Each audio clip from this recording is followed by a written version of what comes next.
গোলাপি, আমি সামাদের গোলাপি, আসিফ চৌধুরীর গোলাপি, ফ্যাক্টর গোলাপি।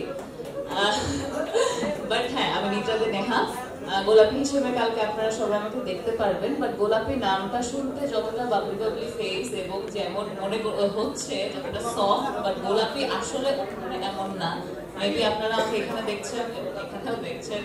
সো ওই ক্যারেক্টারটা হওয়ার জন্য আমি যেটা সবচেয়ে বেশি শুটিং টাইমে এনজয় করেছি, লাইক সব আর্টিস্টের এত continuity change, dress up change, সব কিছু আমার মোটামুটি পুরো শুটিং জুড়ে আমার এক ড্রেস, কোনো কন্টিনিউটি নেই, কোনো মেকআপ নেই। সো প্যারা তো হয়েছে, শুটে অনেক ফ্যাকরা হয়েছে, কিন্তু টিমটা এত বেশি ফ্রেন্ডলি ছিল, ক্যামেরার সামনের হোক ক্যামেরার পিছনে হোক, যাদের জন্য আসলে আমাদের ফ্যাক্টরটা অত বেশি লাগেনি। তো শ্যুটটা খুব ভালোভাবে আমাদের শেষ হয়েছে এবং সেতু ভাই যেমন বললো যে ভাই কনফিডেন্ট কাজটা ভালো হবে, আমিও কনফিডেন্ট এবং আমার মনে হয় আমাদের টিমের সবাই কনফিডেন্ট।